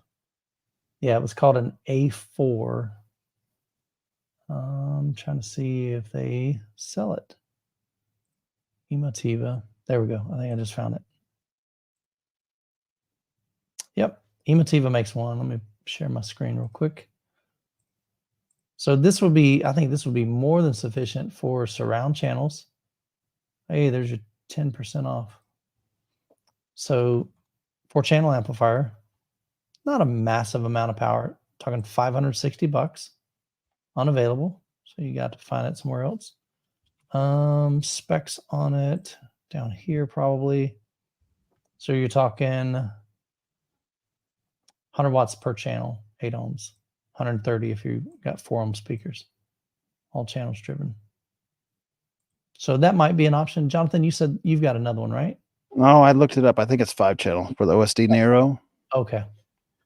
Yeah, wouldn't nothing wrong with that. They're inexpensive enough that you can just have an extra channel if you want. Drive some transducers with it or something in the point. A couple of people also mentioned, of course, we got to mention Buckeye. Actually, Buckeye is one of our platinum sponsor for M-Wave, man. So Buckeye, do they make a 4-channel? BuckeyeAmp.com. Since they're modular, I think you could probably get them to customize however you want. All right, so we got 3 channels, 2 channels, mono blocks, 2 channels, 3 channels. Here we go. Now these are going to be a little bit more pricey than Emotiva by a long shot. So let's see what Dylan's got here. I mean, it's true. Yeah, so I mean, you're talking $1,125. But now watch this. This is going to be crazy. What's the power on it? Holy cow! Look at this. 350 watts, 8 ohm, 504 ohms. So big difference there. Might be a little overkill for a surround channels. May not necessarily need that, but there's nothing wrong with having extra headroom for sure. Chris says ATI, but they're pricey. Okay, so Spiffy says that Buckeye has a ton of 4 channels. So this may not. Oh, this is their Hypex too. I think the Hypex is more expensive. Oh, here we go. See? So here's another one. 250 watts, just 4-channel. So yeah. But definitely reach out to Dylan. Super cool dude. And like Jonathan said, he'd probably make you one. Because the cool thing is, I mean, he does this. So I love it, man. You know, back to the used market throughout we've talked about in the past, you can go to eBay and buy a couple old Crown XLS 202s, $100 each, and they'll do what you need to do probably too. So you'd only be out a couple $100 if you don't mind buying used. Yeah. Yeah, Chris said he used that specific amp to buy amp his Polks. 252. Derek mentioned a mono price, 5 by 90 or 90 watts per channel. So 5 channels, 90 watts.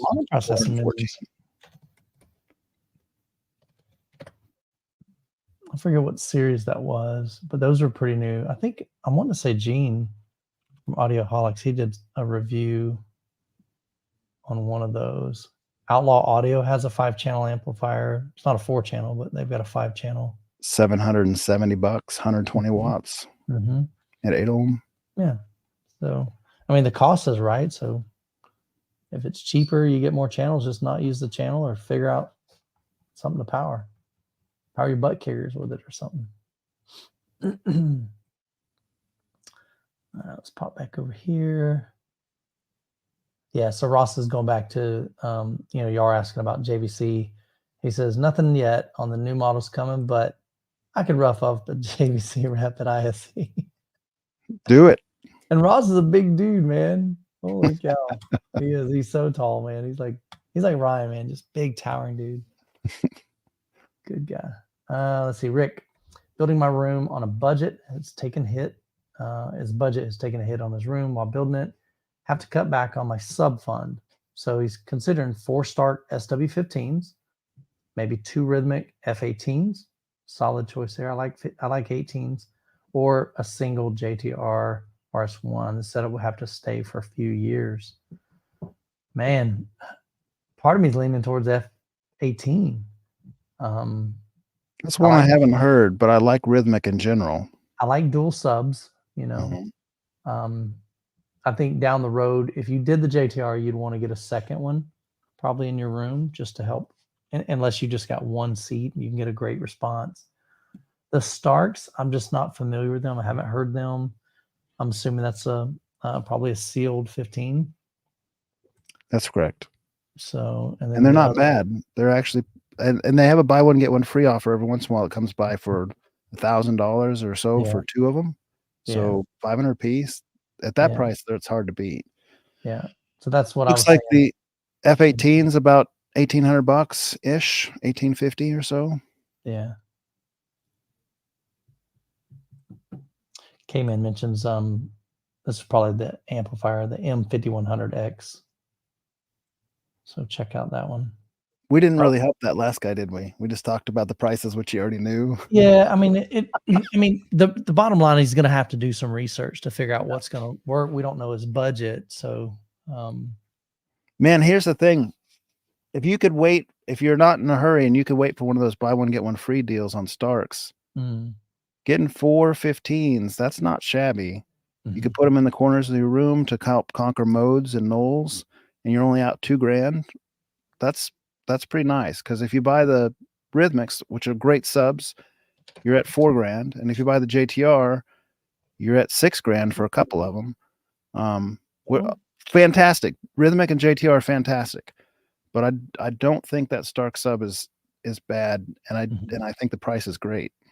So consider that my vote actually on that for most rooms. If you got some sort of enormous room or something, or you want to.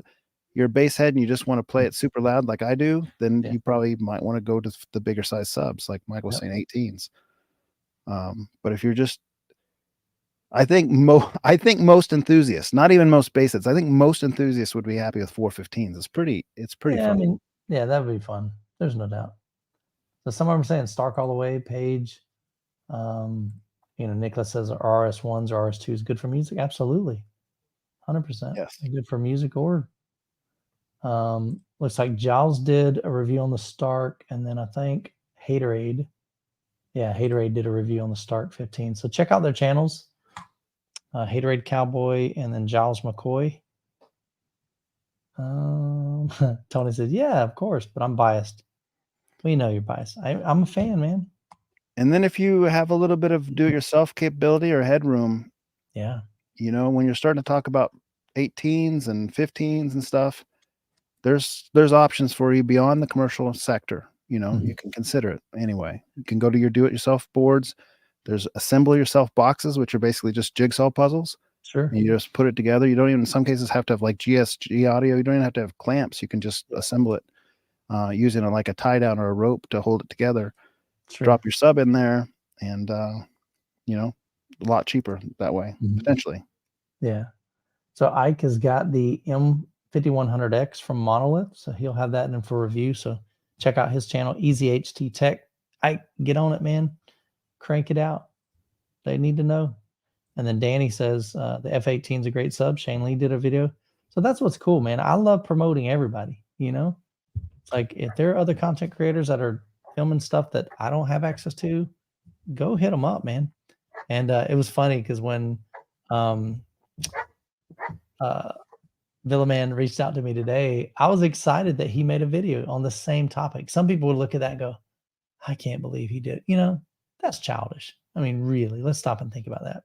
And here's exactly what I told him. I said, that's actually really cool because his video is going to bring traffic to my video, and my video is going to bring traffic to his video, because what happens is if you watch a video and you enjoy it, at the end of it, YouTube's going to say, hey, I know you like this video. Here's another one we think you might like too. And it's going to be on a similar subject.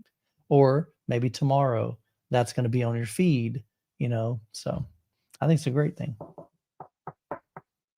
Yeah, so I'm always a fan of this too, Christian. I vote for the best sub that you can buy at the time, then buy another one later. the one thing I just try to caution people is sometimes we make decisions just based off finances. And so we'll end up cutting corners, and maybe you have your eye on something up here. Well, let's start here so you can see it. Something up here, but the budget says you can only afford something here. So a lot of times we'll buy that. But then what I found, at least personally, you know what happens? After a while, I'm not really satisfied with this. And I ended up buying what I wanted originally. So it took me longer, cost me more money because I had to sell the thing that I wasn't satisfied. You know what I'm saying? So again, not that you have to buy the most expensive whatever, but just looking at the comments. Tony, you're cracking me up, bro. Not that you always have to buy the most expensive, but do your research, figure out what you want, make a goal, and then just begin to work towards that goal. You know, because I think a little bit of sacrifice, a little bit of patience is going to pay off in dividends because you're going to be more satisfied with that purchase, whether it's a projector, whether it's subwoofers, speakers, or so forth. And Tony says, Jeff is JTR. I'm just the janitor. Oh, mercy.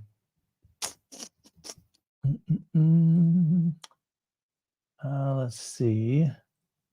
Cam says, do you guys have any experience with the JBL control ceiling speakers? I was thinking about using those for Atmos. JBL control speakers. I'm not familiar with them. JBL control in ceiling. Are you familiar with those, Jonathan? I'm not. I muted because my dog was going crazy. So you're good.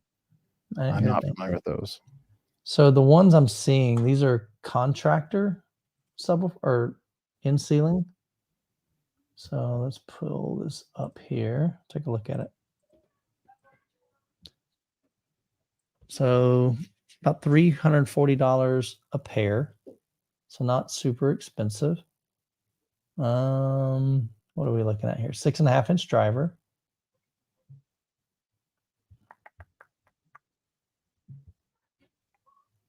So it's got a 3/4-inch titanium tweeter. They're active, it looks like. So they have a little built-in amp. Is that right here? I'm on Sweetwater's site saying let me catch up where you're at. The one interesting. The ones I was at Sweetwater were not circular like that. They were actually squares. And this may be a different model. This is called 24C. Okay. The ones I was looking at were Control 5. Okay. But yeah, all right. Yes, I'm not sure which one you're looking at. I'm looking in the chat to see if he mentions there's a particular one. Yeah, buy once, cry once. Everybody's promoting the buy once, cry once. Yeah. I mean, I don't see why these wouldn't work good for in ceiling. Trying to see any specs on them. Okay, here's a bunch of them. So these are all, there's a Control 24C, 26C. So that's probably going to be a bigger driver. They're not super efficient. So they're 86 dB sensitivity. So you're going to have to give them some more power or turn them up. Maybe your trim level is going to be increased depending on what your other speakers are. Maximum SPL. Look at those stats there. Where are you at? So right at 1 meter, that's not going to do it. But just go to the right, you're getting closer, right? Okay. We're looking, if you want reference sound, you're looking at 105. So and these maybe this one here, this one, 26C. Yeah, depending on your ceiling height, that one seems like it would have enough. Okay. So 113 dB peak, it says. Well, it's only not necessarily, because look at the only one that has that peak recorded, unless their marketing's wrong here. Amazon is wrong. Here. Okay. But that one's talking about a little higher peak than the other ones. Again, this is Amazon, so Amazon isn't always, I would assume, since, yeah, I could be wrong. Yeah, there's a 26T versus 26C and a DT. Probably go to JBL site and see if those are, if Amazon's got the stats right. Yeah, it says the JBLs are for commercial, so they're 70 volt. And so that's why I was curious about the whole transformer thing. These transformer taps. Is that so they can just kind of wire one and then have a good night, Scott? Yeah, it's usually so you can have like a whole lot of them in wiring configurations, and you have an amp that's built to do that. You have to switch it to that 70-volt mode. Yeah. Like if you're at a department store and you have Mhm. 50 of them in the ceiling or something. Yeah.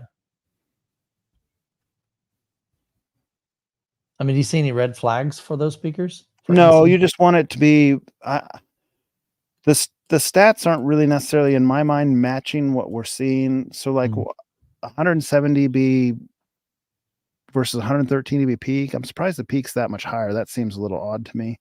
Okay. 89 dB doesn't seem like it would get there anyway. So like, if we do the math, like what Ryan and I have done many times on the show, Michael, as well, that doesn't really seem reasonable to me at 150 watts, because that's what it says, 150 watt continuous. Peak watts, what's it say at the bottom? 150 watt peak? It's not clear. Like in that 26C, it says 150 watt continuous, and then it also says 150 watts peak. So you can't have 6 dB more. That's 10 times the power at 6 dB. Oh, I see it right with here. the same power rating. Like that, something's not making sense with this description. Yeah. Yeah, I would definitely go to their website and see if you can find some more information on that. Because like I said, Amazon, sometimes I've seen some really funky stuff on there. I'm like, okay, you're not answering my question. Then I go to the manufacturer's website. Now look at that though. See, that thing's a 8.75 inch. So remember we talked about earlier, you're starting to get into the realm of being reference capable at 8.5 inches. This speaks to that too, assuming he's saying he's looking at the 226 CT. So that's not even any of these. So the 226 JBL 226 CT. Let's see what that is. All right, let's go to JBL Pro's website. There we go. All right, so let's see, Jonathan. 150 watts power handling. All right, here we go. So not there it is. That makes more sense when you got the 400 watt peak there. Okay. 150 watt continuous. Does it talk about maximum SPL here if you scroll down? Let's see. I don't there you see go. it. You see it? There it is. Maximum SPL, middle of the screen, 112, 118 dB peak. Okay. So yeah, I mean, that should work, right? Because you're going to lose, depending on your normal ceiling height. Like if you got short ceilings like mine, you're not losing very much at all. Right. You're well within reference capability with those speakers, as long as your ceiling's probably 7 or 8 feet tall. If you're 12 or 14 foot ceiling tall, you better do the math and make sure it will work for you. You might be losing at that point. You might be losing 8, 10 dB in distance. Yeah, that'd be fine. Kind of expensive though. $400 a pop. Yeah, if you do 4 of them.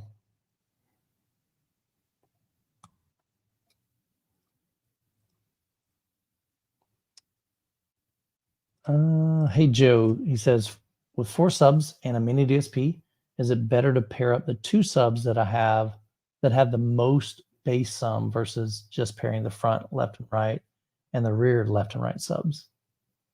So I've never done 4 subs. Well, technically I have.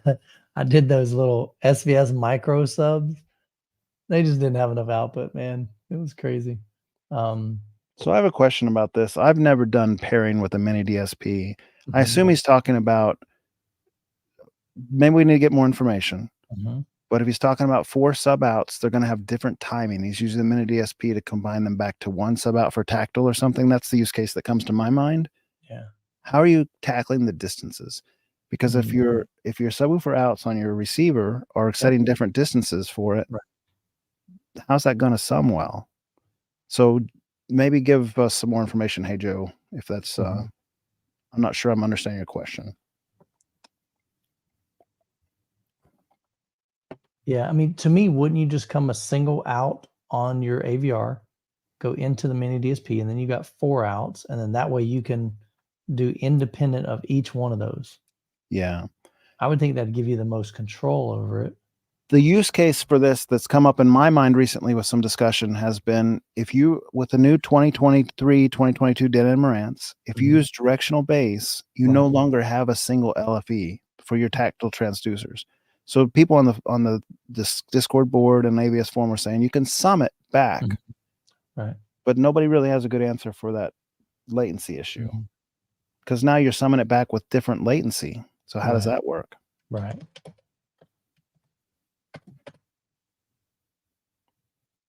Yeah, my advice, Joe, is I would use one single out on your AVR or your processor, go into that mini DSP. Again, I don't know why you're wanting to sum those or pair those, but I would just use, he says using multi-EQ app to eliminate Odyssey control. Multi-EQ app is Odyssey control. Multi-EQ X, that's the name of Odyssey's PC version. Multi-EQ app. So I use the app to eliminate Odyssey control. Joe, we got more questions than we got answers, man. I'm not sure what you're.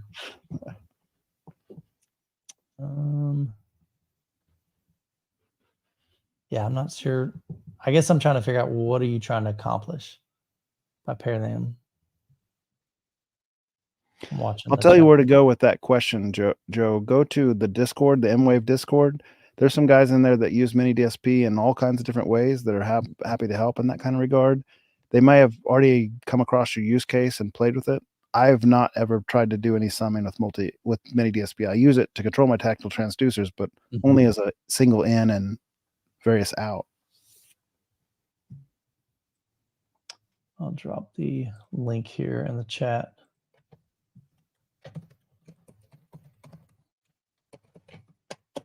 There you go, Joe. I'm gonna pull this one up. Yeah. What's the best way to calibrate sub? I reduced the volume on my AVR and increased the gain on the sub, it sounds like, and it sounded much smoother than increasing the voltage in the AVR sub volume.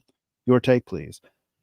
This shouldn't make any difference so long as you haven't gone above 0 on your subwoofer out or you're encountering clipping on your subwoofer out from the AVR. If you level match them, gain match them by increasing the AVR out and decreasing the gain input knob, input attenuator knob, or by the opposite, lowering the AVR volume and increasing the subwoofer gain attenuation knob, you should be able to find like exact same performance. Like there shouldn't be any difference if you gain match them correctly. The caveat would be once you start increasing it past 0 on your AVR volume for the subwoofer trim, or even a little less than 0 if you're redirecting a lot of other channel bass into that subwoofer trim, now you can start introducing distortion or clipping and so forth to your subwoofer out. So if you're there, that could be why. If both these levels are below 0, it's probably in your head. That's my take. Yeah. I wouldn't see any reason why that wouldn't be like a 6 one way, half a dozen the other. Correct. Should be pretty similar. And the crazy thing, the hard part with this is we know that like you're doing the changes. And so your brain sometimes will tell you hear stuff that maybe we don't hear. That's what's hard. And if you have a measurement mic, man, run your measurement mic and measure the frequency response. If you're at the same level, they should just overlay perfectly. Right. So long as you're not introducing that clipping in your AVR. That makes sense. Cool deal. Oh man, I like this. How old is Youthman? Because I'm not youthful, right? So I am 48. I'll be 49 in September. 44. Jonathan's like a young buck, man. He's no, 44. I'm 44. Ryan's a young buck. Yeah, but you're still a young buck, man. Nicholas is 35. Yeah. I've been doing this a long time. Man, it's funny. I go back to my early days in Dolby Pro Logic. I'm like working at Circuit City, and I'm thinking, man, dude, that was a long stinking time. Yeah, Nicholas, I wish I looked 38. So I feel like I'm 38, honestly. I don't feel like I'm 28, but I feel like I'm 38. Congratulations, Rick. Rick turned 48. Happy birthday, brother.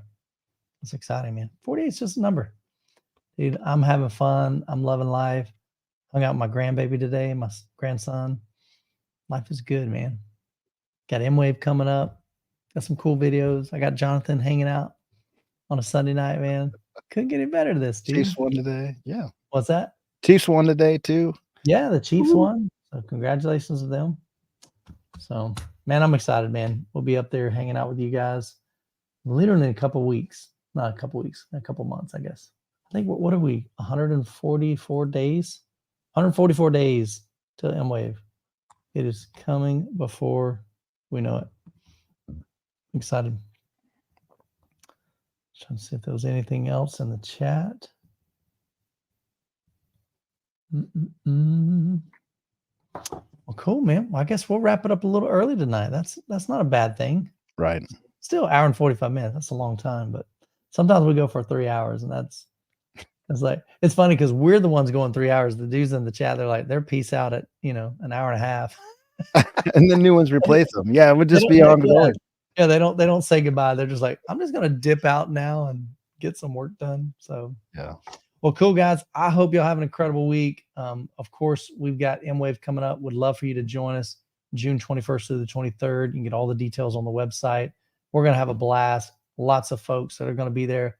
Lots of vendors. We're gonna try to do some new things this year. Introduce some. Every year we just try to improve it, man. Let's just have more fun and get more people involved. Wrath, I'm sorry. He's got a question real quick. Where is it at? I missed his question. Added 2. He just says, I'm 26 XD. All right, let me scroll up, Wrath. Was it earlier? And Wrath, feel free if is this his question? Okay, there we go. Go ahead and read that one. I used a dual 21 from Lewis Wassman, but I don't know what I'd upgrade to, maybe HS24 or something. Why are we upgrading from 21s? What are you missing? Like the bigger you go, more limited. Okay, so that was the question. 21-inch Lewis Wassman. I'm looking that up. I'm not familiar. I've never even heard of that brand.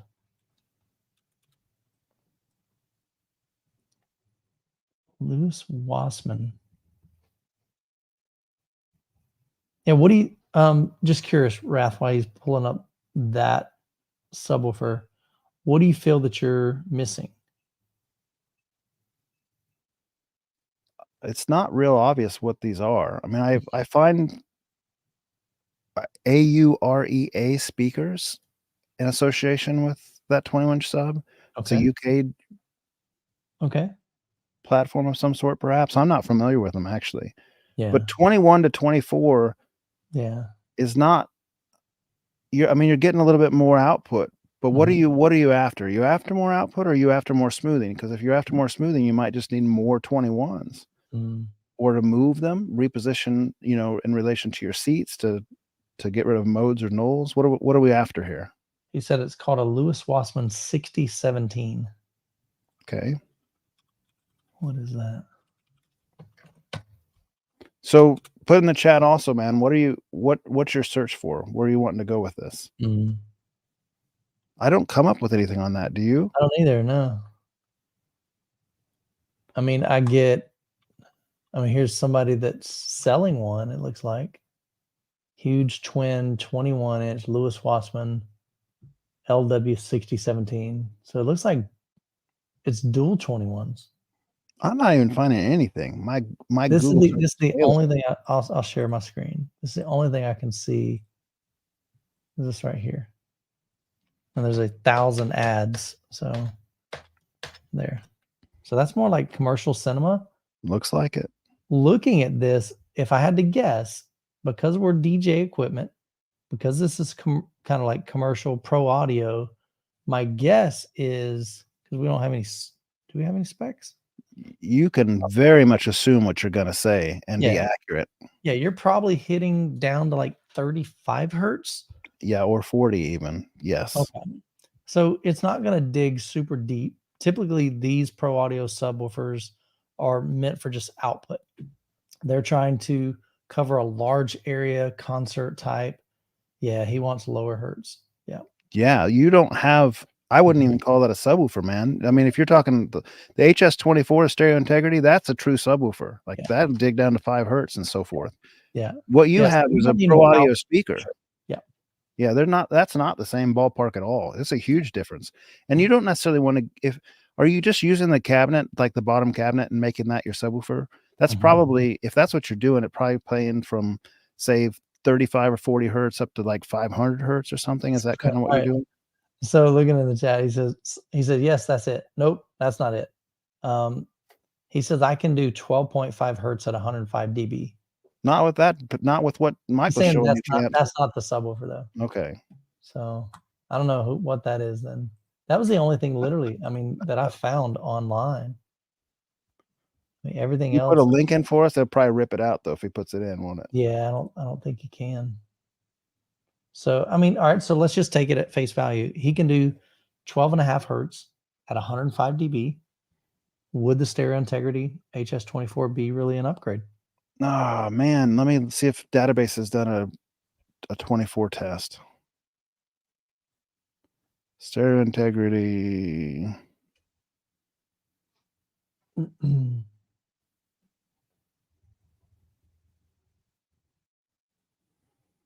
I don't see one out here. Okay. You know that old rule of thumb that's not necessarily 100% accurate, but it's rule of thumb?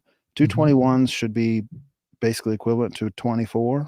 So again, Nicholas, let us know, do you have 221s? Because he said that wasn't the same, like what he has.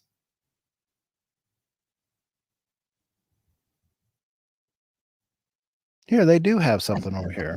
Power says all I see is microwaves when I try to search it up. Yeah, I didn't get much. So I'm going to share my screen for a second. Okay, I found it on database. Found something? Okay. Share screen. Oh, you're talking about the HS24. Yeah. Okay. So here's the HS24. This is MK1. So I think they're up to MK3 or something at this point, if I remember right.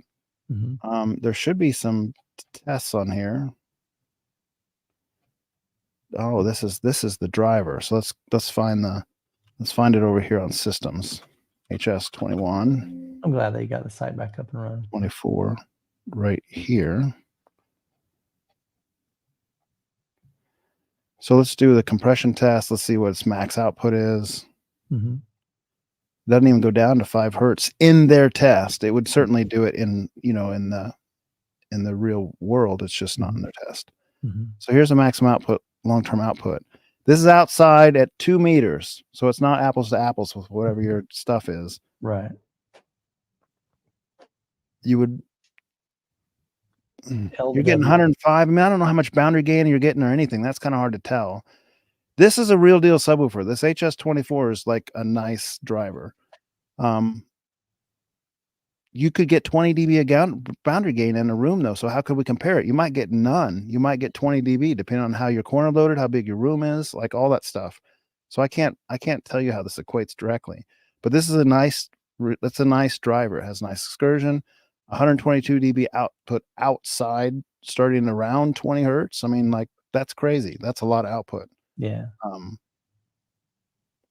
I don't know your drivers either. So this is kind of an impossible question, right, Michael? Because we don't know anything about his drivers. Yeah. I mean, we don't know about his room. Yeah. Unfortunately, man, I'm looking at even he said it was the LW117. I'm still not even finding that at all. Lewis Wassman LW117 subwoofer. I'm finding nada, man. So yeah, and again, if you've got the accordion paper surrounds on that thing, kind of like the driver that Michael was showing in that one picture, right, it's not going to dig as deep as something like that Stereo Integrity HS24. It's not going to have the excursion that the HS24 has as a general rule. So again, speaking in stereotypes and general rules, does it have a paper accordion surround or does it have more like a foam or rubber coil or coiled surround? Yeah, he's saying that he would love to do he's thinking about doing like the HS24 and just building his own cabinet. Got to be huge, like the size of a darn deep freeze for that 24-inch sealed cabinet. Yeah, I'm not kidding. I mean, that's what it needs. Yeah, it's gonna be massive. Yeah, we saw. What did he have? Did he have the 20? No, I'm trying to remember. Did he have the 21s or 24s up front at M-Wave? He had the 24s, right? Yeah, big cabinets, man. Go to my channel and look at it. Holy cow. Yeah, just look up Stereo Integrity M-Wave 2023. And optimal with sealed subwoofers, a lot of times optimal is bigger than what we put it in because we have to like put it in our rooms. But optimal is just enormous on that thing. Oh, goodness, man. Cool. I don't think you can go wrong with Stereo Integrity. We heard it in M-Wave. Those rooms are massive. They're 1,400 square feet. not cubic feet, just square feet. These are big, big rooms, massive ceiling. What, 16-foot ceilings? Huge ceilings. And dude is shaking the whole place. It was knocking drywall stuff off the ceiling, like our ceiling tile dust or something. Some sort of big dust was coming down like rain. Yeah. When he had those things running hard. Yeah. Pretty fun. Yeah, for sure, man. Well, good stuff, dude.